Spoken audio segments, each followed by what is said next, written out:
Hey, welcome to the Ben Adams Show. Today we have a special guest, Righteous Punk. What's up, guys? Hey, make some noise. Yeah. That's us too. Okay.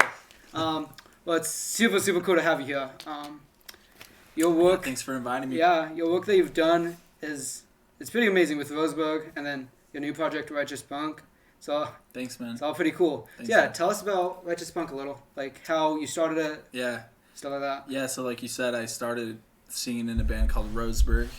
That started, early 2018. It's kind of like fuzzy because I met the guys in like late 2016, but we were missionaries out in Oregon, so we weren't really we were doing the Jesus thing and not the rock band thing yet. So we met and we started writing some songs. We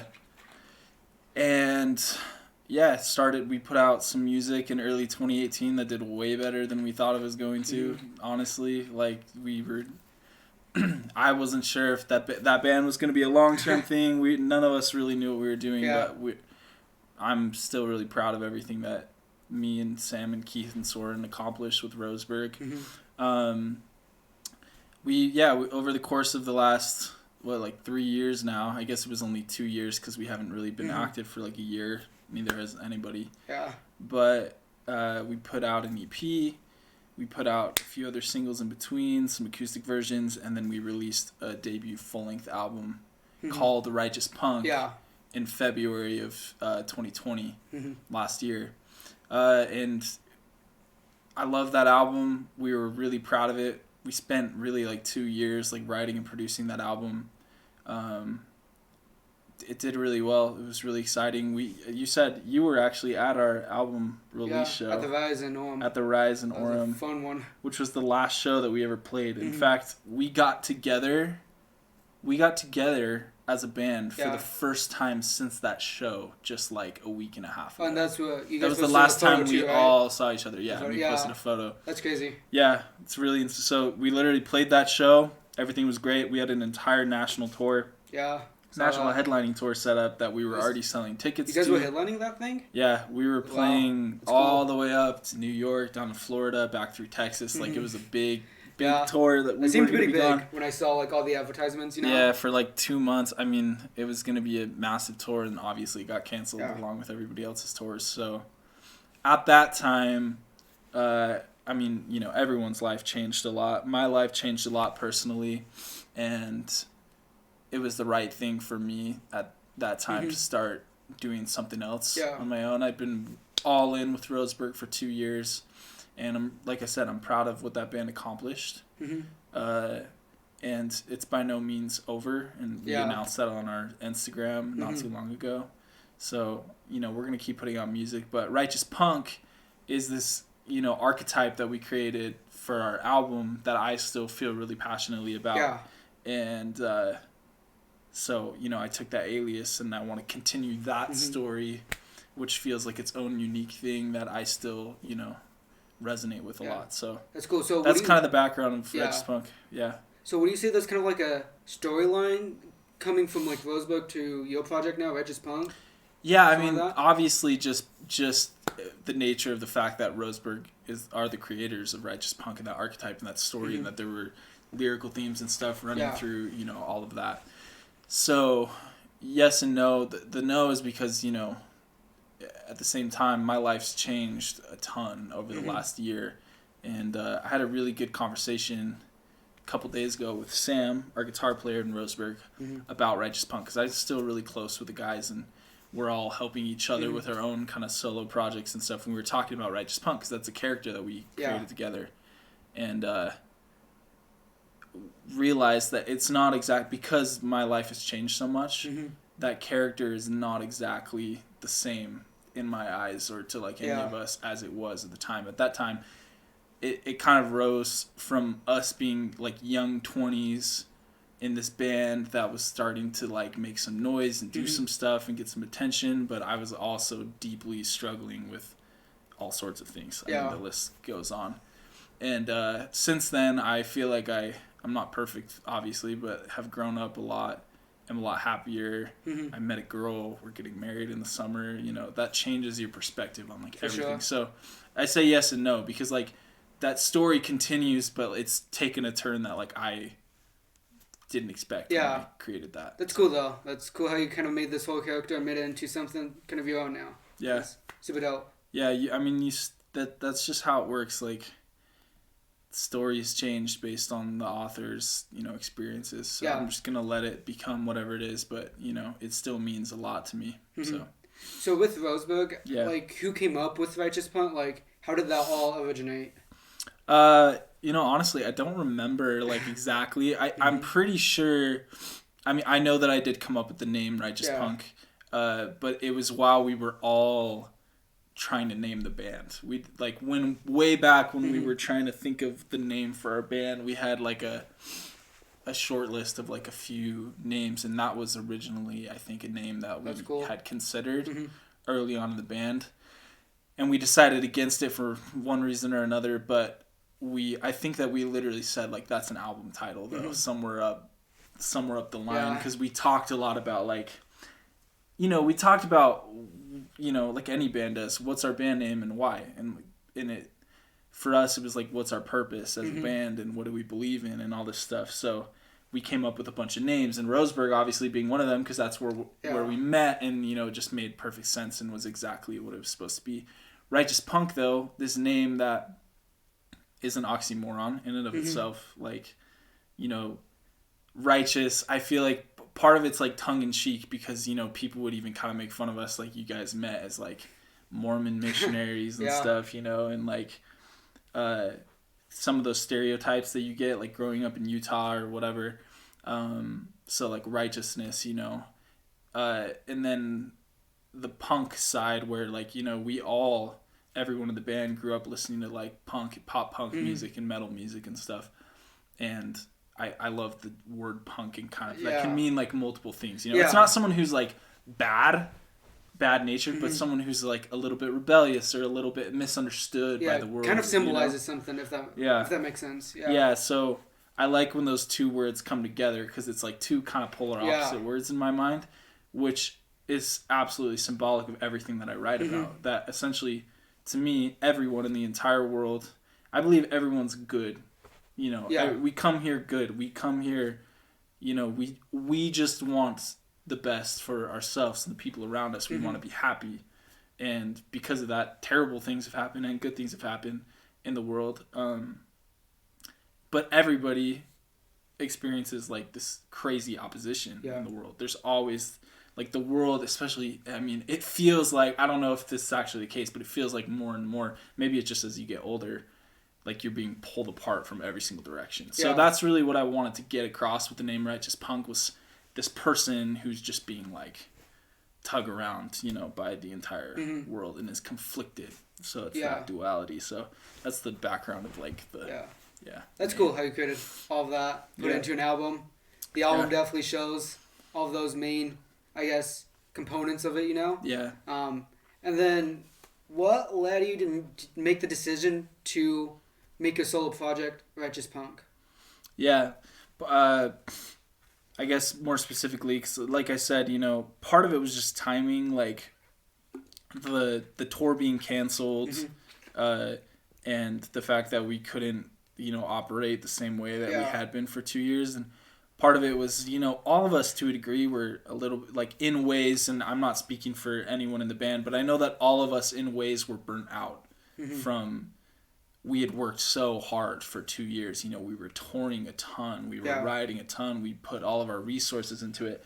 And in a time of life where that's hard to do, because, like, it's a tough time of life. And you guys aren't even, like, quite to the 20s yet. I don't even remember what high school was like. I thought it was hard in high school, and I feel like early 20s is a difficult time. So I think we were all, like, a little bit burnt out for sure. And for me, it was all just a matter of gut feeling, like I wanted to take the experience that I had gotten in Roseburg and I wanted to see what I could turn it into. I liked the idea of a fresh start in a time where things felt like so crazy and I was a little burnt out. So I think it just made sense for me, and it's turned out to be a great thing. And we all agreed when we got together that I think now we can have a much healthier approach to music. I have a better relationship with music, like a healthier relationship with music, where music doesn't now define who I am. It's not like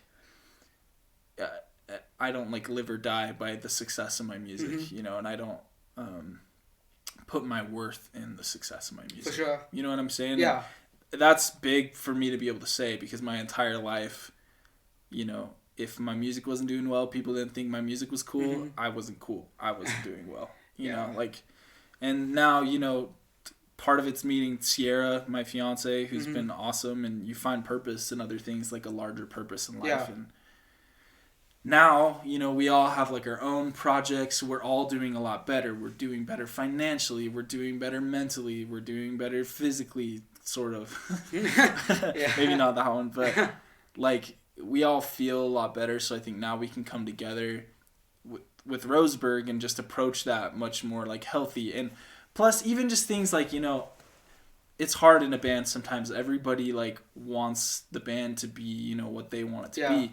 And now that we all have these solo projects going on and our various things that we're doing, we all, you know, get that out in our own projects. So when we come together, we can be like, what is Roseburg when we all come together? And really, and that's the plan with Roseburg, by the way, going forward, is to really go back to our roots of like, what makes this band this band? What's this band's sound? And let's really like drive that home. Yeah. So that's cool. So when you guys finally like stop making music again with Roseburg, do you think you'll have the same sound as before? Well, it's funny because Roseburg, I feel like Roseburg never really had a sound. I don't know I don't know how much of us you've listened to, but I think I've listened to pretty much all of your songs.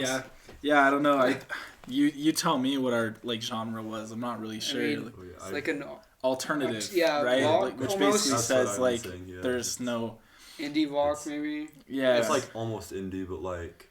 Yeah, I mean it's quite, indie, and it's funny. The word indie is a funny word because it means like 3 different things, right? It's like indie sonically, indie meaning no one's listening to your music. Yeah. You know, like you're small, and then there's also the indie aesthetic too, just like the style.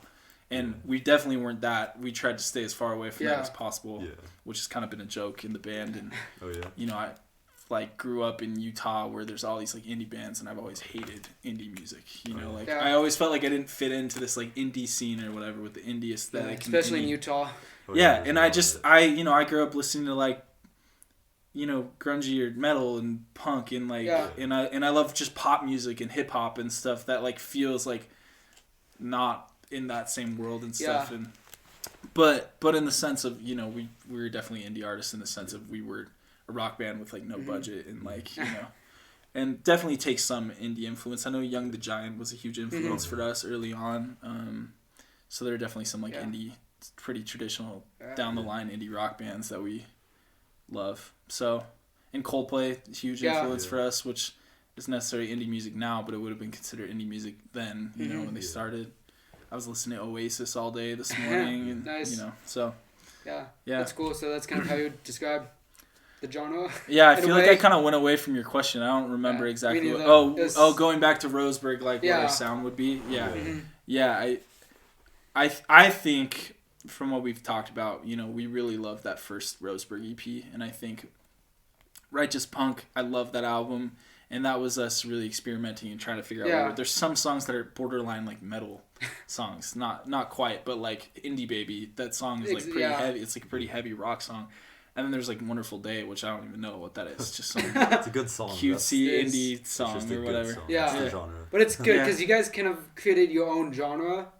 Yeah, we just kind of instead like of all these other genres. Yeah, but I think every band kind of needs to do that at the beginning and figure out, you know, at least for us, like we really had to figure out what Roseburg was, and I think doing that and doing all of it for 2 years and then stepping away for a year, I think we see a lot more clearly now, like this was us at our best. These songs were us at our best, and I won't say what songs those are, except for Goodnight Punk and That's a good Evergreen, one. and you know those like those songs that feel really like foresty and the going back to our roots of where we met in Oregon and stuff like that. So I do think you'll see a lot more of that from Roseburg in the future. Yeah, that's good that you guys found kind of where we're at right now. So I mean, me and him, we still haven't found out where we are. We all band is like a mix of 50 different genres. Well, nowadays it's fine. You know, I mean, you know, this like genre barely exists nowadays. Depending, some people really want it to, and they'll really stick to something like pretty traditional genre. But most artists, it's like, you know, whether it's metal or whether it's indie or like rap or whatever. Yeah. And then there's like this alternative twist, which just means you're pulling influence from everywhere, which is exactly what we did. And that's what a lot of bands are doing too. Yeah. And it's definitely going in Utah. I've seen it in the past few years actually, which is a cool thing to see. Yeah.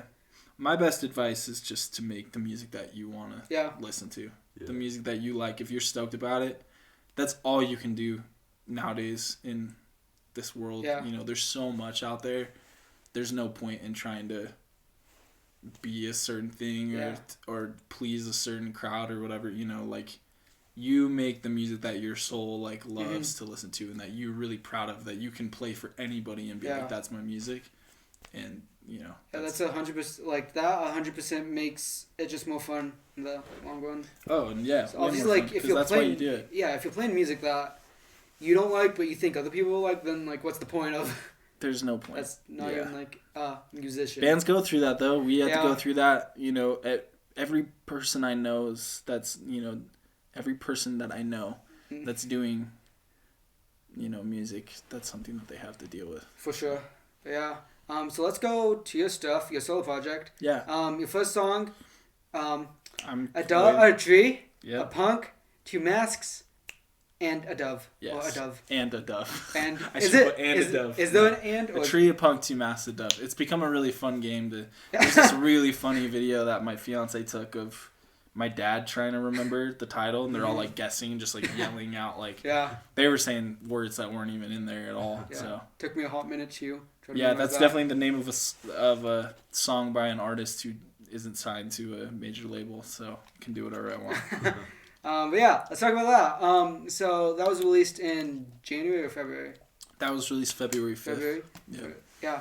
That's a pretty good one. So did you record that June Audio? Because I know you did something with June Audio with that song. Yeah, sort of. My relationship with June Audio is a little different now. We're at Roseburg. We recorded, I would say, I don't know, definitely 90+% of our music was recorded there. Like, we would demo it out, but then we'd take it there, and almost every track was recorded there. Trigger Punk to Mazda Dove, actually, everything was recorded by myself in my room except for like vocals and stuff. Like I like their mics and stuff there, and so I think I did vocal stuff there and maybe a little bit of guitar stuff there. I think I laid down to like some acoustic guitar with those mics. But yeah, no, I'm actually pretty stoked. That's one thing I'm pretty stoked about with Righteous Punk is it's really, you know, my production, and you know, I have collaborators that I get help from and like to, you know, bounce back and forth ideas with. River from Death and All His Friends he helped produce that song. Yeah. Didn't he also do that performance at June Audio? Yeah, and he was part of the performance too, and Keith was in it too. Yeah, so I have my friends that you know, we're always helping each other. You know, I was working on the Death and All His Friends EP before Garrett passed away, and you know, Keith's solo stuff, I've helped him track stuff. I've helped, you know, Sam has music coming out soon, and I've been helping him. So, you know, I have my group of people that we're bouncing stuff. That's good. Stay connected with all those people. Yeah, it's more fun. Music's more fun that way. So before you released it, how long do you think you started working on it? Before I released True Punk to Master Dove, the beginnings of that song were written January of 2020, so that was about a year before it came out. I was still in Roseburg, obviously. Righteous Punk hadn't quite come out yet. It was about to come out. It was pretty much all the way recorded, though. And so with A Tree Punk to Master Dove, it started when I had driven up to Oregon to my friend Kellen's house. He's the lead singer of Sleeping with Sirens. Yeah. Do you listen to Sirens? Really quick. How did you get in contact with, like, he's Kellen, big. I've wondered that for forever, since I heard about the song. Yeah. Let's see, a couple of years ago, I don't even know. I think I've known him for 2 years now, 3 years, something like that. Pretty early on in Roseburg, he found our band, because I had, like, reached out to him over Instagram, over DM, literally just to say, like, thanks, you know, like literally that was like it, the extent of my DM. I like responded to one of his stories or something, and I was just like, hey man, I've been influenced by you a lot. You've been like one of my idols in music for a long time. I love Sirens, you know, that was a big part of my upbringing in music and stuff, and that was pretty much the extent of it. And I went to bed one night Woke up. I was in Palm Springs when this happened. I was just at like a hotel room, going through actually a really hard time in my life too. And I woke up the next morning and he had like DM'd me. He had not only DM'd me back, but he had like gone and found our band, and he was pretty stoked because he's from Medford, Oregon, which is actually like only like an hour away from Roseburg. So he knows where Roseburg is, you know. And me and Keith actually met in Medford. Like Stay Golden, our first song we ever put out, was written in Medford, which is Kellen's hometown. So there was kind of a connection there already. He had gone and found our band. He had posted on his Instagram with like 2 million followers, REP, like a post, not just like a story. Like a post? Like a post. Like on his feed? Yeah, on his feed, REP artwork, and said, just found this band Roseburg, like they're amazing. Go listen to this, go follow them. And I was like, okay. We got like a ton of followers too. Like it was just this crazy thing. So he had done that. He put the link to our Spotify in his bio. Like I didn't. Crazy. Yeah, and then he DM'd me back and texted me. He DM'd me his cell phone number and he said, "Hey, call me." That's cool. And he was like, "I'm gonna be moving back to Medford." So he was living in Michigan for the last like 15 years or so or whatever, all through like Siren stuff, and he was moving back to Medford like that week. Yeah. So he was like, "Dude, when you're in Medford," he's like, "let's like get together and like get some coffee or something." So, yeah, that was how that happened. That's cool. He gave me his number. I called him that night. We talked, and we've since then. I mean, it was definitely like surreal for a time. And then the band ended up going up there, and we met in person. And then like, I started hanging out with him a lot. Like I went out to London and went to his All Points East festival. He was playing when Bring Me the Horizon was the headliner. And that was cool. Got to meet Ollie Sykes. It was just this crazy. Yeah.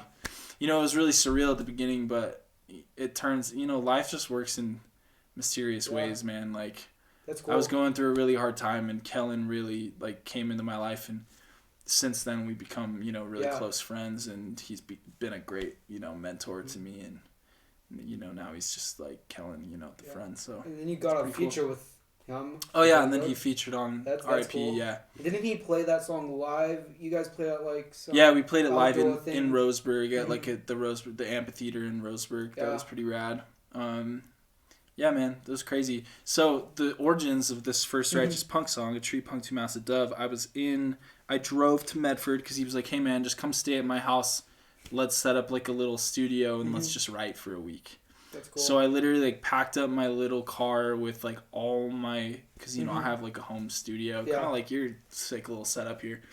I had like, you know, my studio gear, my monitors and my interface and all my instruments and mics and whatever. And packed it all in my car, drove overnight. It was a terrible idea, in the snow, like in a blizzard, 17 hours, just one trip overnight to Oregon, to Medford, and stayed at Kellen's house for a week, and we wrote a bunch of stuff. We wrote some stuff like that I think has been used for Sirens. Kellen started his own solo project, Downer Inc., which is a really cool project, and that was around the time that he was writing. So, you know, we wrote some stuff for that, and then our goal was we were going into it just saying, let's just write, and we don't know like what this is for. Like, I don't know if this is Roseburg, because at the time I hadn't quite made the decision to like go solo yet. You know, I was pretty dead set on Roseburg still, because we had this whole tour set up. Our album was about to come out. So, but I started writing this song. We were literally just in Kellen's living room, which was so cool, by the way.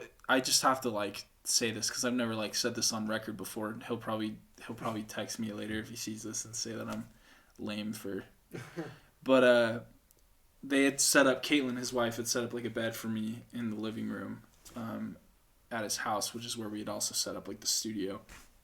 And I'm like laying there the first night. You know, we hung out and it was super fun, and, you know, talked music. And then, you know, it's time for bed. I get ready for bed. I like lay down, and I'm sitting there, and the moonlight's kind of like shining into the room through the window next to me, right on all these like gold records on his wall, and it's like James Dean, Audrey Hepburn, and Trophy Father, Trophy Son, and these songs that like mean so much to me, and where it's a huge part of my, you know, musical growth.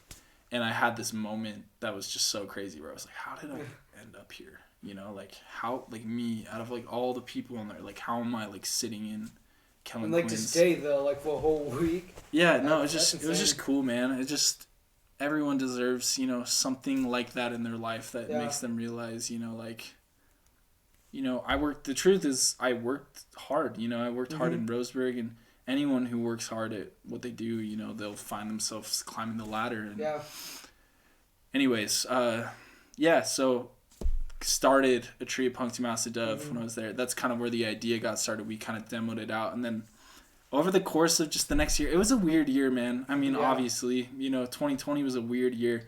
Honestly, did not work on music like a ton compared to, you know, the previous few years of my life. You know, I was writing a little bit, but I was having a really hard time knowing, like, what I wanted to do, what I wanted my solo sound to be, like. But that was one that I knew was important and was probably going to end up being the first song just because, you know, lyrically it makes sense if you break down all the lyrics and, you know, talking about this rebirth, which is really what that time felt like to me. And, you know, so always felt like the first single, and I ended up just, you know, producing it all out by myself. I got some help from River. Kellen has co-writing credits on the song. He helped write the vocals on it. And yeah, that was pretty much the only three people involved on the song. And then I sent it to Adam Hawkins to be mixed, which he mixed. His first thing that he did with 21 Pilots was Heathens. He mixed Heathens. Which 21 Pilots is my favorite band. Yeah. So, you know, he mixed Heathens. He mixed Stressed Out, which are obviously two of the biggest hits of the last, like, decade. That's cool. He did Olive Trench, which is their last album. And then he just did this album that they just announced that's coming out in May. So he mixed this song, which is cool. It was just really cool. Wait, so how did you get in contact with him? I just reached out to him through his website. Nice. Yeah. It's cool. Crazy. Yeah. Crazy stuff. Just fun. It's fun for me, music has always been about, you know, there comes a time where you have to figure out, like, why am I still doing music? Like, what is my real purpose behind this? Because for sure, it's cool in high school and whatever, but, like, once life really starts, like, beginning into your adulthood, it's hard. The fact of the matter is, it's just hard to keep doing music. And if you want to, you have to really decide, like, why. Because it's a sacrifice. And my why that I've realized, one, is to connect with as many people as possible. You know, I want to find those opportunities to have a real human connection with as many people as possible. Provide opportunities for my family, my future family and stuff, going on tour and seeing the world and, you know, building a community of people. That's the most exciting to me. That's cool. And two is just, you know, working with the best people possible in the music industry. Yeah. Like people like Adam, that's like a dream come true for me. I just want to create with people who are the best at what they do, you know, because that's just fun to me. Yeah. So. And even like Kellen Quinn. Kellen is amazing. River, he's definitely River's amazing. Talented. Yeah, insanely talented. So, you know, just as many people as possible. I just, you know, like I said, with this, it's hard for me to talk about Righteous Punk as like a solo project. That's why I usually do this when I say solo project. We even, for some of the press release stuff for this new song I have coming out next week, I always like, there's solo project is always in quotations, just because, you know, Righteous Punk, yeah, like that's me, that's my alias, but it's a collaborative effort. You know, I have so many friends that I love making music with, and it wouldn't be possible without you know, everybody. So that's the best part about making music, doing it with people you know, and then doing it with your friends, obviously. Yeah. That's a big plus when it comes to it always music. Will be better with other people. For sure. I mean, I've done a lot of solo stuff by myself, and it usually doesn't stick around for more than a week, honestly. Yeah. But like when I do stuff with like friends like Tyson, for example, like it's just more fun, man. Yeah. And that's the thing that I've realized. Like even if we all realized in Roseburg too, like, you know what, we can all make great music on our own. Like I can make, you know, a great, you know, this Billie and Fineas song actually that I have coming out, written by myself, produced by myself. You know, I really did that whole thing by myself. I can make, you know, a good song by myself, but like that's not the point. It's about like, it's fun to come together. Yeah. It will be made better by coming together. It will be made different by coming together. It's something that like Roseburg, I could not be Roseburg by myself. Even those songs in Roseburg that I, you know, a lot of the Roseburg songs were written by myself, you know, as the singer and stuff. And still, just by having those other minds and those other ears and the other flavors and stuff, like I can't create that by myself. For sure. So that's definitely good to get all those ideas from different places, different minds. Yep. Stuff like that. Yeah. Yeah, that's cool. So next Tuesday, you have a cool song coming out, Billie and Fineas. Before we start, I have a quick question. Is that obviously it's mostly about Billie Eilish? Billie Eilish and her brother Fineas. Yeah, it's. I wouldn't say it's about them. The background on this, on the title of the song, is I had a dream. I don't know, a year ago or something. Yeah. When I was just going through it, like I've said, and in the dream, I honestly don't. My dreams are weird, and I don't know about you guys, but mine aren't very linear. They just kind of like bounce and bounce back and forth between like scenarios and situations that are more like a vibe of something, not so much a story. So I don't remember like what was said or exactly what was going on, but it's like we were in this like mall food court or something, and I'm sitting at a table at one point with Billie and Fineas, and it's just us three.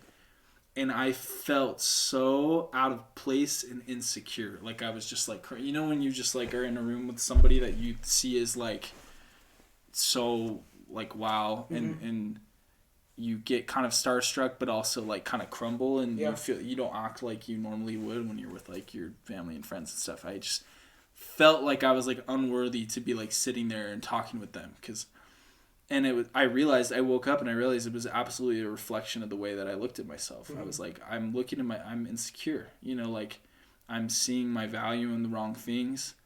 I'm not seeing the value that I actually have.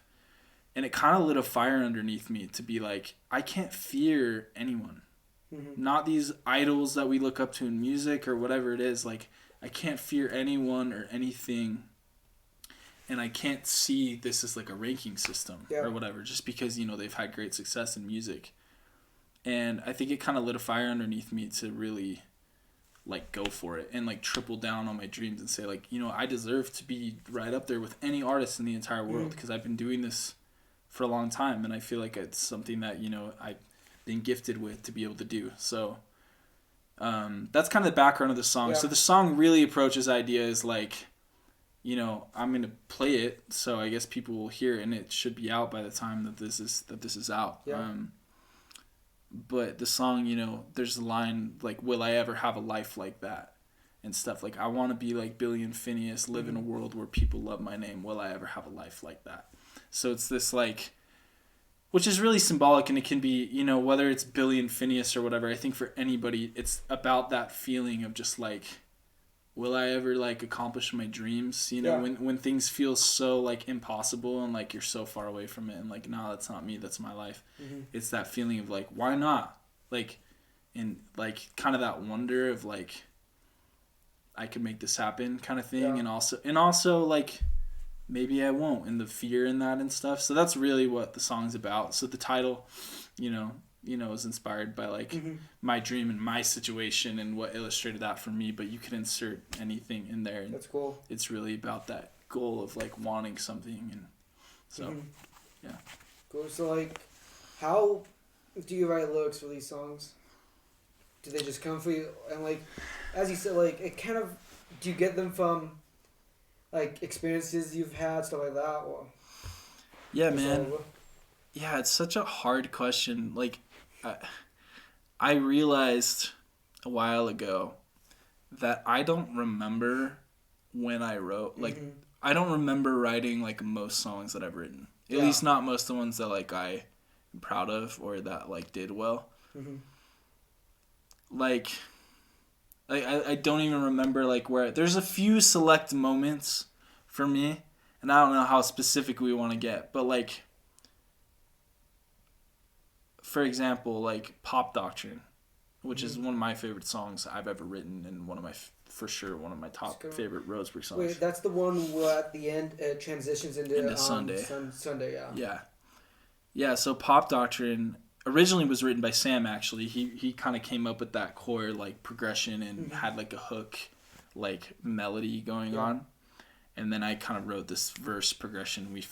We knew we loved this hook, and it was kind of weird and different, and we needed to find something else. So myself and Nate Pfeiffer, who's a producer here, helped. Yeah, me and Nate kind of put that one together production wise. So I remember though that was really came together when we were in Roseburg. Me and Sam had gone up to Roseburg with our studio gear, kind of like I did with Kellen. Set up like a makeshift studio in a basement in Roseburg. We literally just like locked ourselves in a basement for like 2 weeks straight and just finished the Righteous Punk album, and a lot of that album happened in that couple weeks. And like on that one I remember like where I was and what I felt. Like it was actually like a really kind of spiritual, emotional experience for me, like.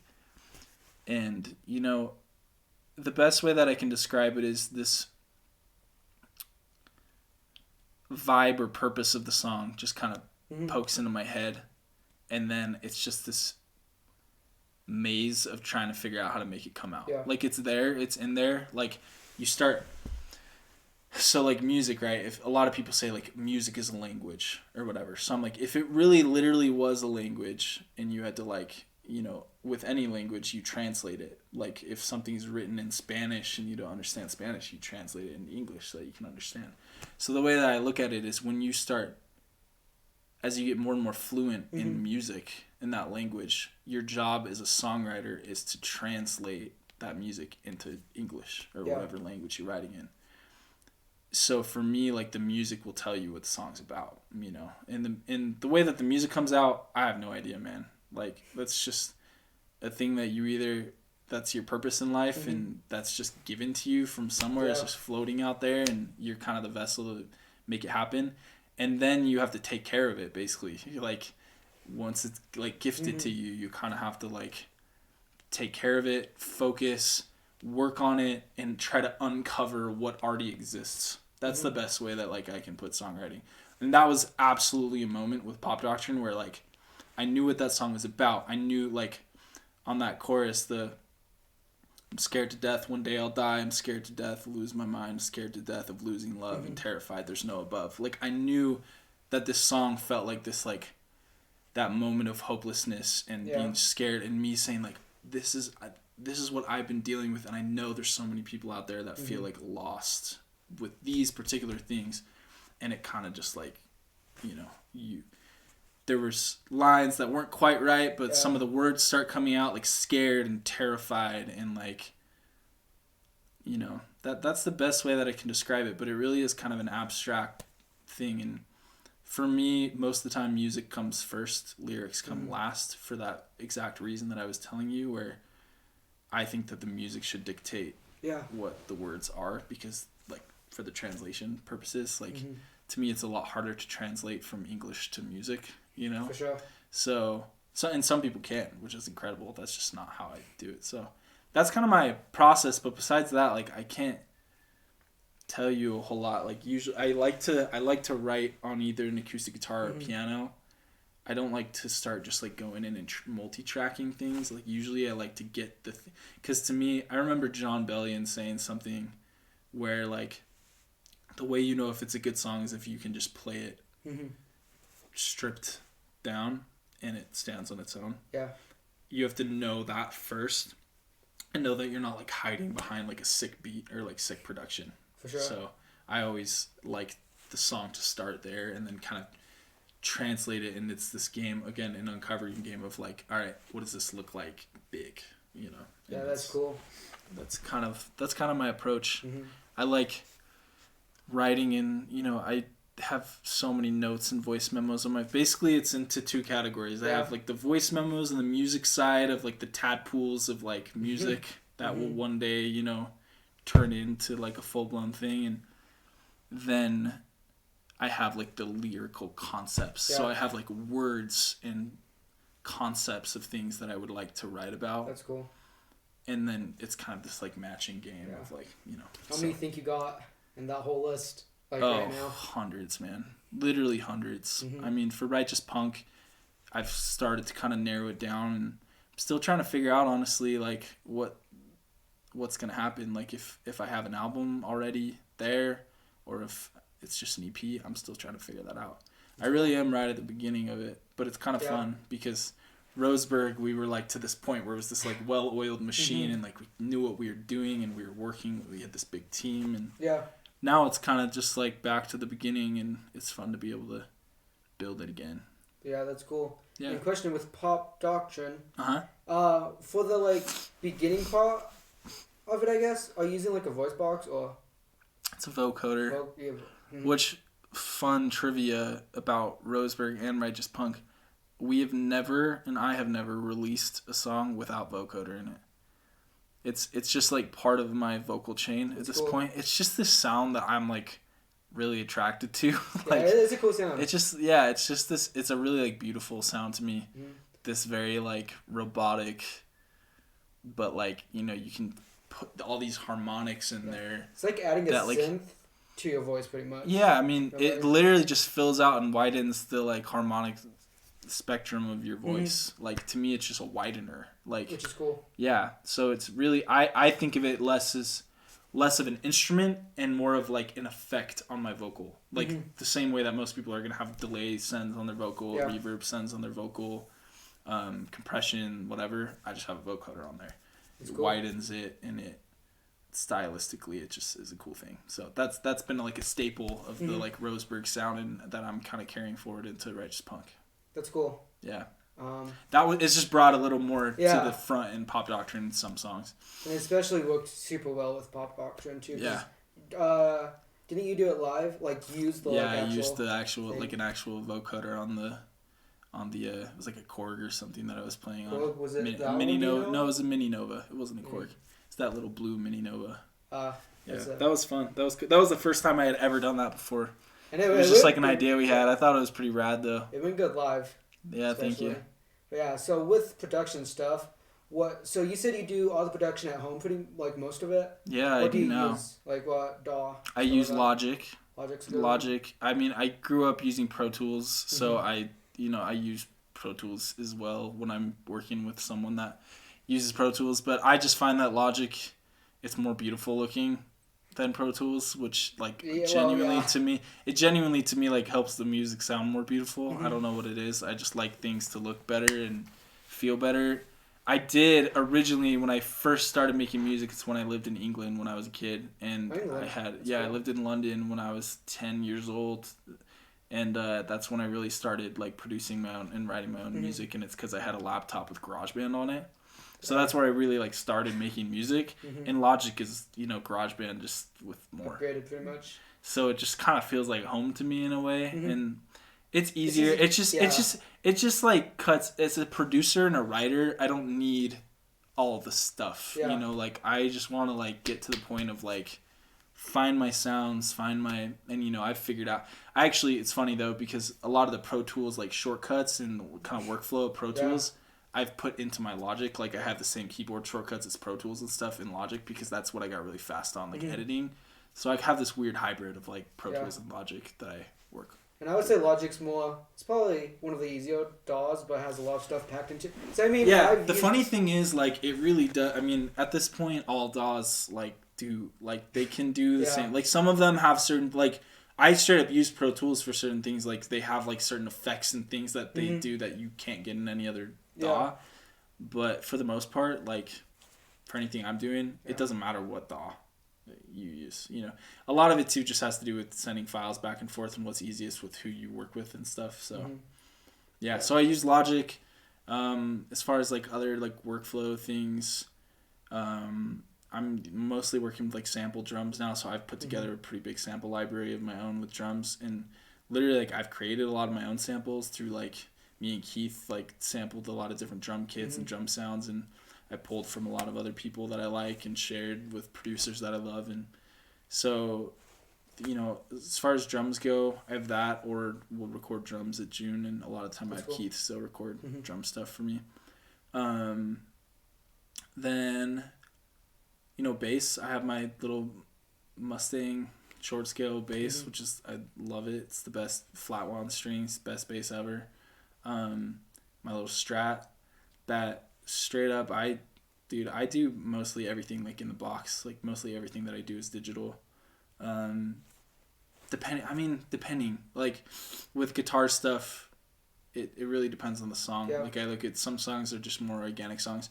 One thing actually, it's funny because the one thing that most people do digitally, I like to do analog, which is synth stuff. I love analog synth stuff. I think it has such a cool flavor. So do a lot of analog synth stuff, and then just have a bunch of the plugins and it's a simple setup, but it's cool. I just got my desk with my HS8 Yamaha speakers, and nice. I have a laptop, which I super suggest for a lot of people. Like I have a laptop that's also plugged into a monitor, so it's nice because it's portable and I can take it to other sessions and stuff. And that's kind of my workflow. I'm working in Logic. Nice. Yeah. It's fun. So with Righteous Punk, do you plan on doing any shows? Anything? I'm sure I will eventually. I feel like I've always felt weird about this because I feel like most people are always like, live music is like why I do music and stuff. I've never really been that way. Yeah. Live music has never been like my main thing. Like I have all sorts of like weird, like I'm a pretty like shy person in general and stuff. So it's pretty different for me. And I really grew up like in the studio. Like I loved recording. I love production. I love that side of things. So live music's one that I'll be honest with you, like I'm still trying to figure out. I'm trying to figure out what that live show would look like, who I'd be playing with. Am I going to be just like running mostly tracks? Am I going to play with a band? So I don't know what that looks like. And honestly, like at this point in my career, I'm pretty burnt out of the just like playing a ton of shows, small shows, 300 cap venues, like touring and stuff. I don't know if I'm willing to do that again. So this is going to go a lot different with Righteous Punk. I'm looking to play like bigger shows and go on tour with some bigger artists and stuff. So, that's something that I'm not too worried about yet. I really want to put together a solid catalog of music since I'm right here at the beginning. That's cool. I'm getting married. There's other things in my life that are important to me as well. Sure. So, yeah. That's cool. And then with Roseburg, Roseburg, I'm sure that we will play shows. Soon? Yeah, probably not soon. We don't have a timeline for when we're putting out music, but I would say it's not going to be any time this year. But I'm sure that we'll play shows again after we put out music. Yes. Yeah. And then one last thing with Righteous Punk, what's up and coming after Billie and Fineas? Is after that? Yeah, so I have Billie and Fineas coming on Tuesday, which it's just fun, man. I'm excited to release music. You've promoted it a lot, so you're definitely I've promoted it a ton. I'm trying to focus on, I hate promotion. I hate social media more than anybody in the entire world. But I'm, trying to do my part to get my music out there so people can, see and hear and cut through the noise in the world. So, Billie and Fineas, and then I have a few other singles that I have ready to. I feel like I'm gonna release a lot more. It's gonna be a lot more single heavy than Roseburg was.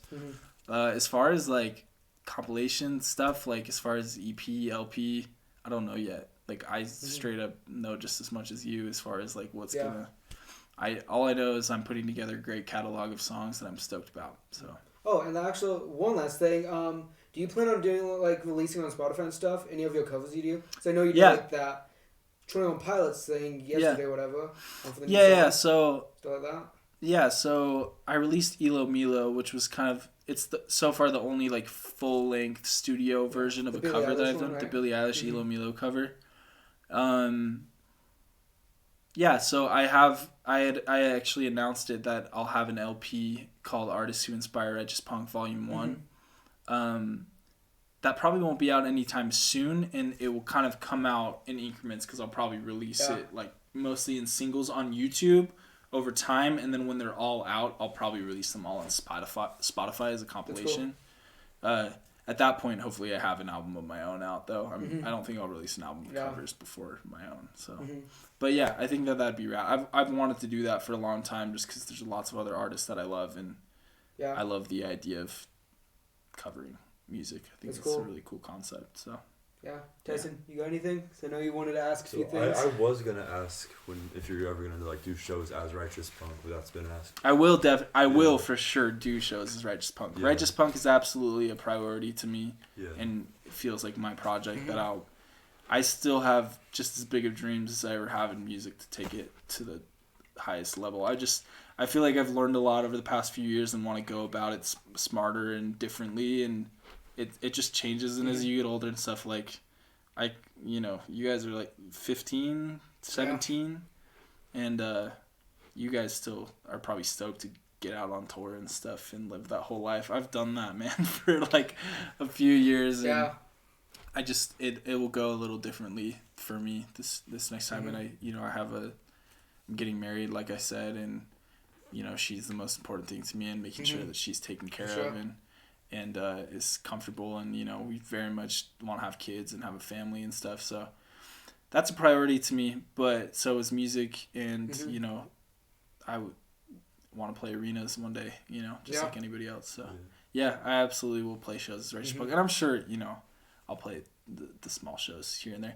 Honestly, with Roseburg, we didn't play a ton of shows either, though. That's just kind of how it's always been. To me, it's cooler to space out shows because it makes shows hit harder when like you can't see that artist quite as much. Like there's been a lot of bands around here and stuff that I feel like just playing every single week in the same city, and it's like, dude, I don't want to hear those songs again, you know? So I feel like when Roseburg did have a show, I mean, you saw like our show at the Rise, like people showed up, like it was like an event. You sold out like we sold out Valora, we sold out the Rise, like, but we only played those venues like once. Yeah. So and at the Rise, didn't you have like people waiting outside too to? Dude, they weren't letting people in at a certain point. I remember seeing that during the show. Which feels cool, but that wouldn't happen. If we were playing shows every week, that wouldn't have happened. But I think it's because we kind of kept the mystery, and people were like, let's go see Roseburg. It's been like 6 months since we've seen them. And that's good. Our shows were just bigger and stuff. And also, I don't want to be... I've never thought of myself as like a local artist or whatever. I'm not even going to be living in Utah, honestly, for only a few more months. When our lease is up, we're out of here, so we're moving to Hawaii. Yeah, we're moving to Hawaii in November, so that'll be dope. But I want to be on tour and going and meeting as many new people as possible and playing other venues and stuff. So, but yeah, I'll definitely be swinging through Utah and play. I would love to play the Rise again, just for like old time's sake. I feel like that's like a home stage for me. Did you hear it closed? The Rise closed? Yeah, it's moving now. Like they officially closed like a few months. Like I did it in the Woods, which is. That up there, it was one of the last events they ever did. Really? Yeah, because like apparently City, it was with like it's been up for like 6 years or something. But they finally got on notice from like City saying like you can't do these shows because you never got approval, and if you want to get approval to like have all these people and sell tickets, you have to like pay this huge fee, and they're like, now we're just gonna move. So yeah, so they are still like. Well, a brand, but it's not going to be at the same location. Yeah, they're just like relocating, but they're gonna come back just until they find a new place. Yeah. So. Yeah, I haven't talked to those guys for a while. I do love Nate Terrio. Me and Nate are actually working on a song together right now. Ooh. Yeah, so that'd be cool. That might be cool. Yeah, I did not know that. That's too bad. Sad, but yeah, we've played a good amount of shows there too. They've been fun. Yeah. Anything else, Tyson? You want to ask?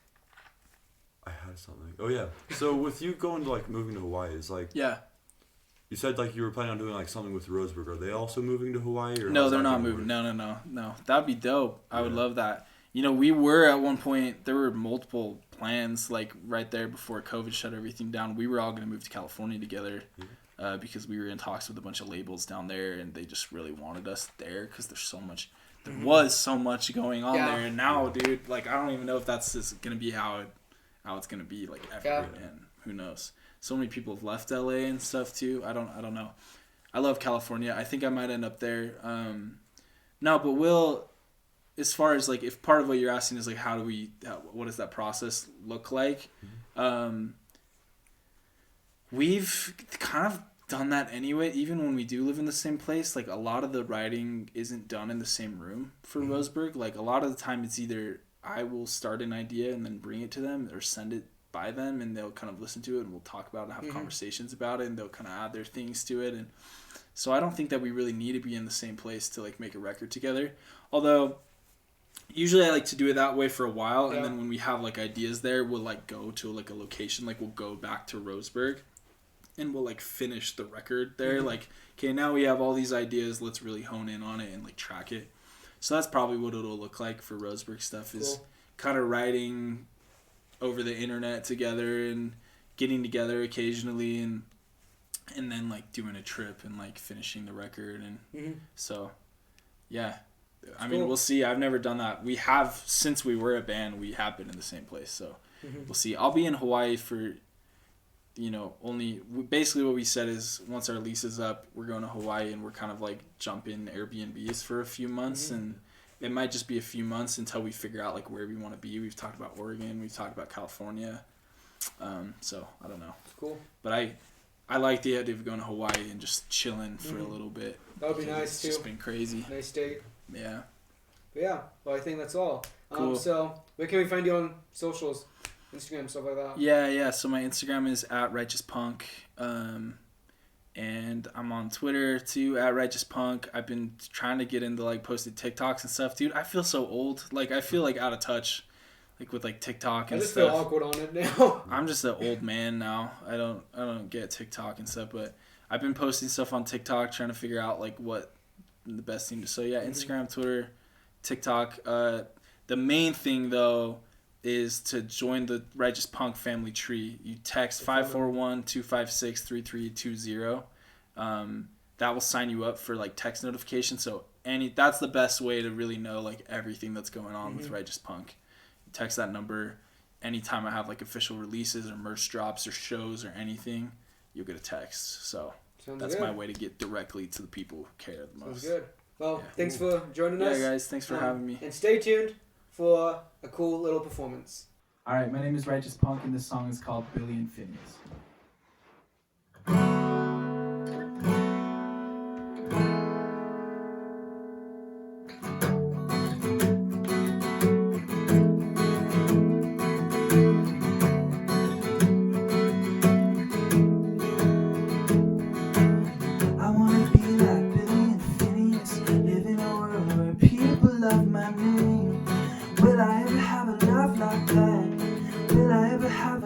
Life is a movie, nights we were shooting stars lighting up the sky. What I do to make it all come true. True. I wanna be like Billie and Fineas and live a dream life, oh, and have the whole world as mine. I toss and turn at night, never has a dream into my mind. Will I ever have a life like that? Will I ever have a life like that? I think my sleep starting, never has a dream into my feet. Will I ever have a life like that?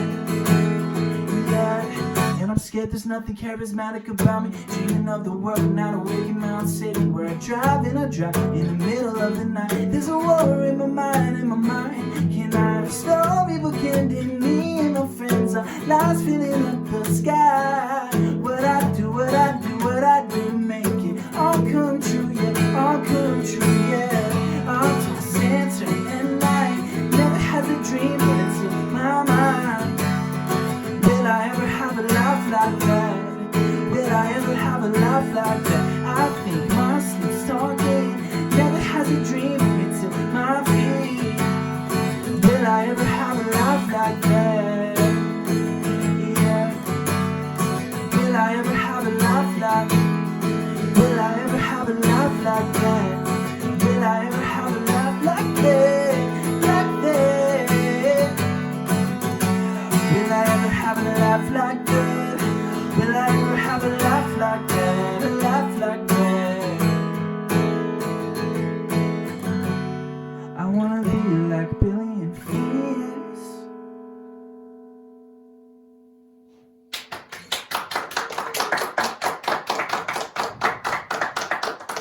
Thank you. All right, my name is Righteous Punk, and this is A Tree, a Punk, Two Masks, a Dove.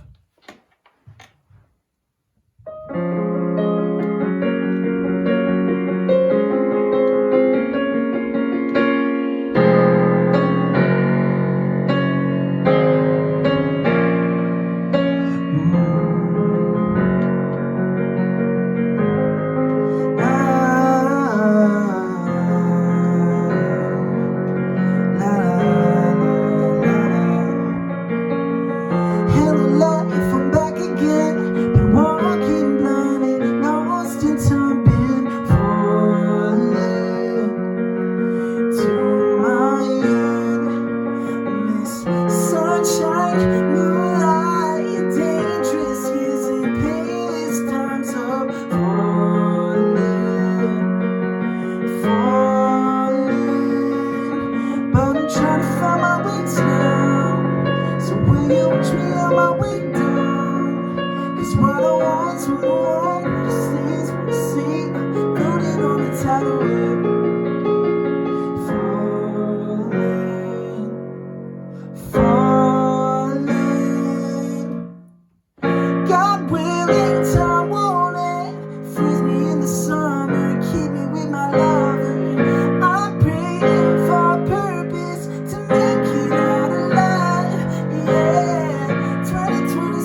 dove in the sky.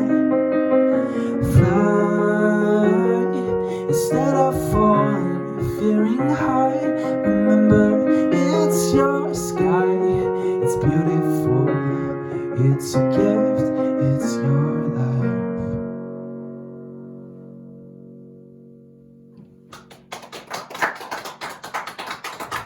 Thanks for watching.